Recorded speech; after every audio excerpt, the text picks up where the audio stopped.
দুয়ারে সরকারি দুই গোষ্ঠীর মধ্যে দ্বন্দ্ব। টেবিল পেতে পরিষেবা দেওয়া নিয়েই দুই গোষ্ঠীর বিবাদে উত্তেজনা ছড়ায়। পরিস্থিতি নিয়ন্ত্রণে আনতে হুগলি গ্রামীণ পুলিশের অতিরিক্ত পুলিশ সুপারের নেতৃত্বে বিশাল পুলিশ বাহিনী ঘটনাস্থলে। এই ঘটনায় নাইটা মালপাহাড়পুর গ্রাম পঞ্চায়েতের উপপ্রধানের দেহরক্ষী বন্দুক বার করেছে বলে অভিযোগ উঠেছে। কোন রাজনৈতিক দলের নেতাকর্মীরা ক্যাম্পের ভিতরে প্রবেশের নিষেধাজ্ঞা জারি পুলিশের। ঘটনা তারকেশ্বরের নাইটা মালপাহাড়পুর গ্রাম পঞ্চায়েতের ক্ষুদ্ররামপুর হাই স্কুলে। স্থানীয় সূত্রে জানা গেছে, গতকাল থেকে নাইটা মালপাহাড়পুর গ্রাম পঞ্চায়েতের ক্ষুদ্ররামপুর হাই স্কুলে শুরু হয়েছে দুয়ারে সরকার ক্যাম্প। গতকাল নির্বিঘ্নে ক্যাম্প পরিচালিত হলেও বৃহস্পতিবার সকালে ক্যাম্প শুরু হতেই তৃণমূলের দুই গোষ্ঠীর মধ্যে বিবাদ শুরু হয়। মূলত সাধারণ মানুষকে ক্যাম্প থেকে তৃণমূলের কোন গোষ্ঠী পরিষেবা দেবে এই নিয়ে দুই গোষ্ঠীর মধ্যে বিবাদ চরমে ওঠে। তারকেশ্বরের বিধায়ক রামেন্দু সিংহ রায় ও নাইটা মালপাহাড়পুর গ্রাম পঞ্চায়েতের উপপ্রধান শেখ মনিরুলের ওরফে আকাশ গোষ্ঠীর বিবাদের আগেও দেখা গেছে। দুই পক্ষের মধ্যে লাঠালাঠি হয় বলে দাবি ক্যাম্পে আসা সাধারণ মানুষের। তখনই উপপ্রধানের দেহরক্ষী বন্দুক বার করে।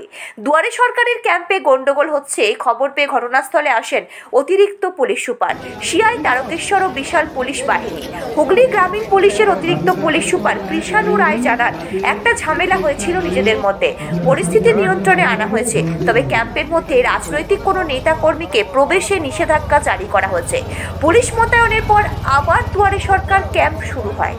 তারকেশ্বর থেকে আশিস কুমার ঘোষের রিপোর্ট, জলপাইগুড়ি টিভি নিউজ।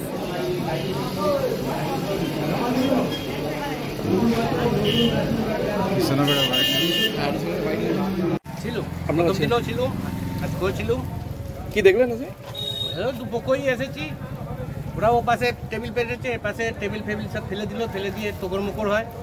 তোকরমুকর হতে হতে গার্ডটা পিস্তল বার করে ফেললো, গালাগালি খিস্তি। পিস্তল বার করে ফেললো? কে পিস্তলটা বার করলো? ওই যে আপনাদের সঙ্গে যে গার্ডটা থাকে, আচ্ছা, ওই সিসি ক্যামেরা ধরা পড়ে যাবে। যাই হোক, এই পর্যন্ত তারপর পুলিশ এলো, আসতে দুপক্ষই জয়েন্ট ভিডিও এলো, এসে বললো সরকারি প্রতিনিধি দিয়ে ফিল আপ হবে, সব যে যার বাড়িয়ে চলে যাবে। কি নাম আপনার? তরুণ মাঝি। তরুণ মাঝি। সৃষ্টি হলো যে একটা ছবি ভাইরাল হয়েছে, দেখা যাচ্ছে যে আপনার সিকিউরিটি নাকি বন্দুক বের করছে। কি পরিস্থিতির সৃষ্টি হয়েছিল এর জন্য বন্দুক বের করতে হলো? ঘটনা হচ্ছে, এখানে আমি ওই পঞ্চায়েতের উপপ্রধান, আমার প্রধান সদস্য সবাই ওখানে বসেছিল। হঠাৎ করে কিছু বিজেপির ছেলেগুলো আসে, তারা এসে ওখানে বসতে দেবে না আমাদের, মানে একটা বিশৃঙ্খলা করার চেষ্টা করেছিল। তখন আমাকে ধাক্কাধাক্কি করতে যায়, আমার সিকিউরিটিকে ধাক্কা দেয়। তখন সিকিউরিটি নিজের আর্মস বাঁচাবার জন্য, যে তার আর্মসটা না ছিনতাই হয়ে যায়, তখন সে আর্মসটাকে হাতে বের করে রেখেছে। এটাই ঘটনা। তারপর পুলিশ নিয়ন্ত্রণে নিয়ে আসে। অন্যদিকে আরেকটা অভিযোগ আসছে, বিধায়ক যারা গোষ্ঠী আছে, যারা বিধায়ক তৃণমূল করেন বিধায়কের হাত ধরে, তাদের অভিযোগ তাদেরকে নাকি তাদের মহিলা কর্মীদের ওপর আক্রমণ করা হয়েছে, তাদের বিরুদ্ধে আপনারা তাদেরও গায়ের হাত দিয়েছেন, এরকম আপনাদের বিরুদ্ধে অভিযোগ আসছে। নিশ্চয়ই যদি ওই ফুটেজটা বের করতে পারে, আর্মসের ফুটেজটা, নিশ্চয়ই ফুটেজটাও বের করবে, তাহলে আপনারাই দেখে নেবেন। যদি বিধায়কের গোষ্ঠী এই কথা বলে থাকে, আমার জানা নেই এখানে তৃণমূল কংগ্রেসের কোনো গোষ্ঠী আছে বলে।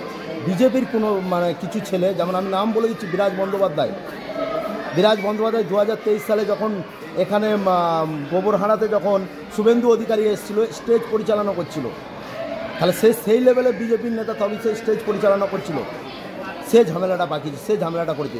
এ বিধায়কের গোষ্ঠীর কি আমার জানা নেই। বিরাজ বন্দ্যোপাধ্যায় নিজে স্বীকার করছে সে তৃণমূলের লোক এবং তার স্ত্রীকেও নাকি হেনস্থা করা হয়েছে। কেউ কাউকে হেনস্থা করেনি।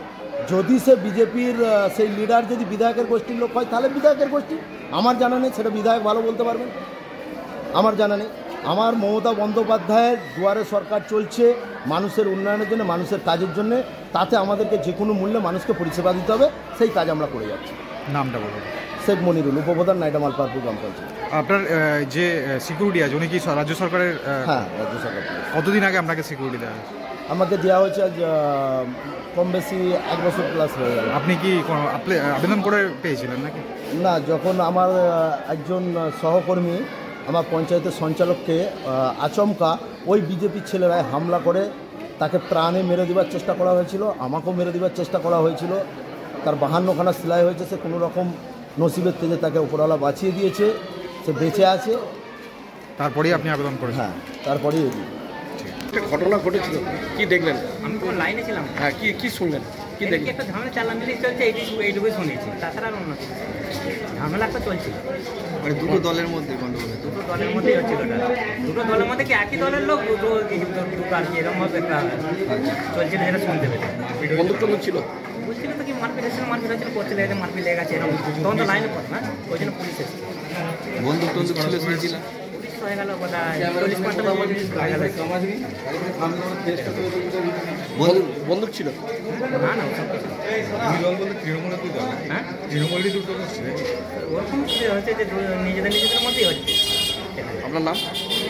আমার নাম সমীর জানা। সমীর জানা। আমি তো মায়ের হচ্ছে যে বার্ধক্য বাধার জন্য এসেছি। হয়েছে কাজ মিটে? কাজ মিটে গেছে। এইদিকে লাইনের কোনো আর অসুবিধা হয় না, এদিকে সব ঠিকঠাক আছে, নিজেরা কিছু একটা কি হয়ে গিয়েছিল সেটা নিয়ে ঝামেলা হয়েছে।